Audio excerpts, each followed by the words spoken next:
Hello everyone, welcome to Suji's kitchen vlogs. నేనైతే మంచి టిప్తో ముందుకు వచ్చేసానండి. హెల్తీ టిప్ అండి ఇది. హెల్తీ ఫ్రూట్ కూడా చాలా మంచిదండి అందరికీ కూడా. ఫస్ట్ దీన్ని ఎలా తినే ముందు ఎలా క్లీన్ చేసుకోవాలో శుభ్రం చేసుకోవాలని చెప్తాను. ఫస్ట్ వీటినైతే నార్మల్ వాటర్ శుభ్రంగా కడిగేయండి.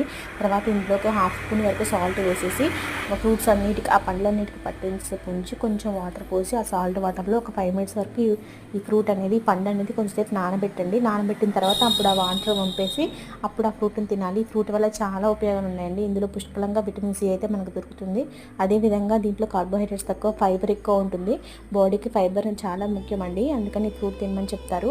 నెక్స్ట్ మెయిన్ ఏంటంటే డైజెషన్కి బాగా యూజ్ అవుతుంది. గ్యాస్ట్రిక్ ప్రాబ్లం ఉన్న వాళ్ళు కూడా గ్యాస్ట్రిక్ ప్రాబ్లం ఎసిడిటీని తగ్గిస్తుంది అనమాట. ఎసిడిటీ అనేది ఉన్న వాళ్ళకి తగ్గిస్తుంది.